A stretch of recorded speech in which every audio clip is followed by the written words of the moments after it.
What's up, guys? Jason Heine here. Welcome back to the Emulator Review. Here's part 2 of my arcade game overview. This video is going to be Killer Instinct, baby. Oh yeah, and I have it all sideways there because I want to show you some stuff in the back of it. Killer Instinct, one of my favorite fighting games of all time, and I am so happy to have a dedicated arcade of this. Not just any old dedicated arcade, but this dedicated arcade. I'll show you reasons why. So, like you saw in Mortal Kombat, I also found at a gentleman back east that was selling new old stock parts for these games, and I found a marquee. So I replaced the marquee and I put the LED bar light behind it as well, which cuts down on heat, and also it will not fade or deteriorate the marquee. So plus, I think the white LEDs look so much better than the fluorescent yellowy kind of light anyway. Makes the colors pop more. I like that a lot. But real happy that I have this arcade. This is the one I've been wanting to get since I wanted to get arcade games in the house. So, and this one is just perfect when I got it. It really has so many good things about it. It's not abused. It hasn't been beat up. I mean, honestly, look at that side art. Hard to tell from the camera, but that side art is perfect. Honestly, there's only 2 nicks on it, and that's this one right here and this one right there that I filled in with paint. That's it. Other than that, it's just perfect, beautiful. So what I wanted to do is, one, I wanted to go through and replace some parts, whether they needed it or not, like the marquee. I went through and I got a new old stock control panel overlay, and also I got the plexiglass cover as well. So I replaced that like I did on my other arcade game. Do you see a trend here? I went through and I finished it off with stainless steel screws. It just looks so much nicer than the black ones. When this arcade game originally shipped, it shipped with white start buttons, all blue buttons, and 8-way fighting joystick. So I did go ahead and replace all those with HAP parts, a HAP 8-way joystick, HAP parts, and we have all brand new cherry switches on the back side. Even that front decal there is just looking really, really sharp. Okay, inside the coin door here, I replaced the little wedge bulbs with white LED, well, kind of whitish blue LED lights, because I'm crazy like that. And inside here, it's very, very clean. Go ahead and open up the bottom here. So in the coin door, I have an operator's manual right there. I have the original coin chute. Oh, okay, I got some quarters in there. All right, cool. And then the coin counter here. It says 13,463 quarters. So that's what, 3,000, 4,000 something? Yeah, so you can see that this thing really hasn't taken a lot of money. From 1994, it hasn't really been worked all that much. So real happy to have an arcade game that hasn't been played that much. One thing I wanted to point out, sometimes Midway used scrap wood from other arcade games to make these. And I don't know, can you see that in there? Put the light. Do you see that? There's some side art there. This side doesn't have any. But there's definitely some decals on that. And I don't know what game that's from. If that looks familiar at all to you guys, please comment and let me know. Or show me a picture of that side art. I would really love to know what that's from. Nothing on the underside. Pretty cool though. The thing you've been looking at the most, I'm sure, is the speakers that I have mounted up here. And I have my Logitech audio interface here. So what we have here, guys, is I wanted to go through and redo the audio in this thing because this game sounds amazing. There's no other way around it. The sounds, the music, everything about it is just brilliant. And I wanted to amplify that. I wanted to make it sound even better than it did. One thing I knew about this arcade when I was growing up is that it was loud as shit. I'd go in the arcades, this thing was just freaking blaring.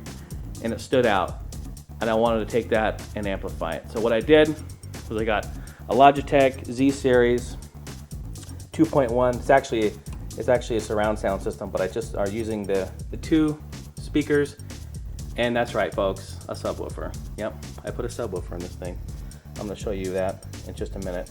But what we have now is I have these speakers that I mounted up here, and I have the control over here. And what's nice with the interface is that I have volume control, but I also have independent control over the volume, the sub, how much I'm going to fade it, and the center channel, which I don't have.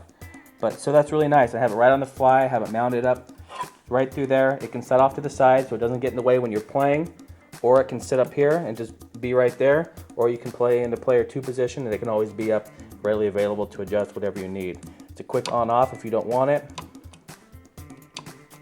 It's just a really, really nice setup. So let's go ahead and check out the back side. And these are the speakers here. I've just mounted them up right there, nice and clean, out of the way. I'm excited to show this. It's the first time I've shown this to anybody. The mastermind at work, or crazy mind at work. All right, guys, so we come to the back here, and you can see, if we look at this, first of all, let's look at the game board. It's very clean. It's very nice. As you can see, I got rid of the hard drive. I ditched the hard drive, and I'm using flash memory now, so I don't have to worry about that. A lot of the hard drives would fail after a while. Not anymore with that. Power supply. And then what we have is what I did is, of course I can't just put speakers and a subwoofer in the game. I actually have to throw in an old school graphic EQ from Kenwood, which is out of the same generation. Well, early 90s. This actually may even be late 80s. But either so, this is what I wanted to throw in, because when I put the speakers in, I didn't like the sound of it. I was like, you know what? I don't like the quality of the sound. It sounds, well, obviously you can see where I cut. I cut about 1 kilohertz and 2.4 kilohertz. I notched it pretty good there. It's just a really kind of ear-piercing sound that came out. So I put that in there and EQ'd it, and I can sure come in here and modify whatever I want just on the fly there, which is really cool. But it wasn't as easy as you'd think. You don't just plug it all in. If you remember, guys, we're running, all right, off the board here. The soundboard coming out of here is going to an amplifier, and that amplifier is sending out the signal as speaker level. Okay, so all this equipment here doesn't accept speaker level. It accepts line level. So what I had to do is I had to actually convert the signal back from speaker level to line level. And I had this little converter down here. So I converted it. All right, I rewired it up, tapped into the speakers, rewired it, and then I had to send the signal out as RCA, because this stuff accepts RCA signal, you know, RCA connectivity. So I converted it from speaker level to line level, ran it out RCA into the EQ, out of the EQ into the Logitech, and then there it's amplified. And I needed to get that EQ before the Logitech, so I had to run it in. Well, that's the signal flow there. The EQ comes first, then it goes into the Logitech, where then it's amplified, and so on. But wow, it was a really fun project to try to figure out how I was going to do this. I knew I wanted to do it. Well, I got the bug because I did Mortal Kombat. I put the speakers in it, and it turned out so good. I thought, man, I got to put a subwoofer.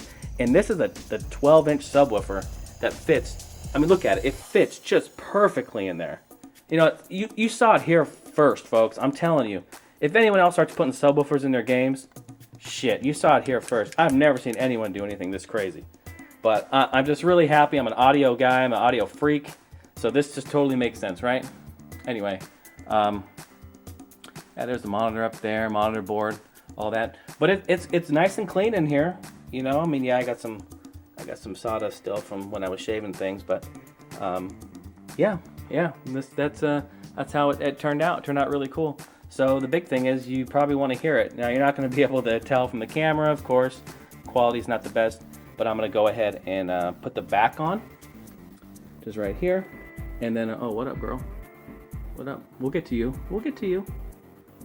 I'll put the back on, and then I'll let you hear it. 1 second. All right. let's give the game a quick whirl here. I'll let you hear it. So here's without the speakers at all. Killer instinct. And then here is with it.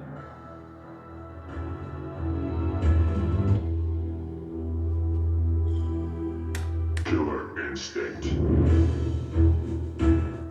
Without. And then with.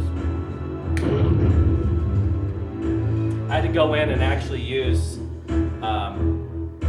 sound dampening material Delicious. to actually go in and make things so that it wouldn't rattle. I had to redo the whole top of this Fight. speaker grill with rattle. I had to change all that.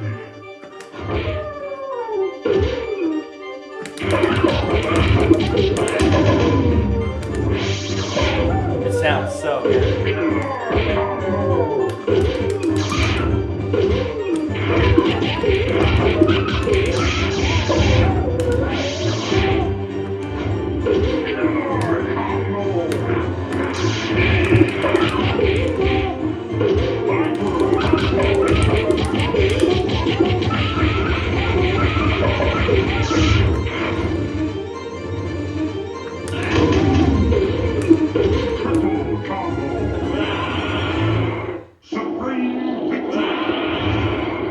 Nice little glitch there too. It didn't give me the ultra.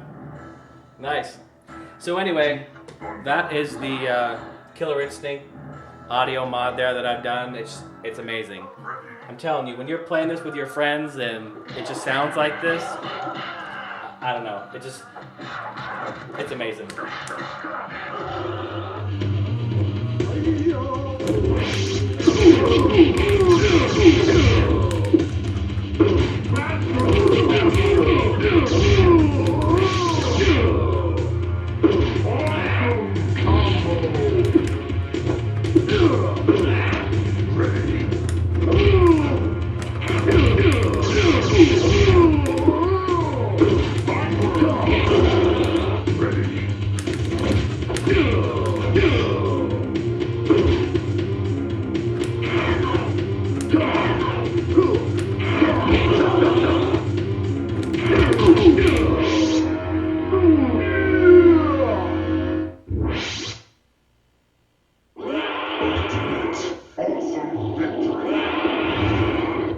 Alright guys, we'll catch you next time.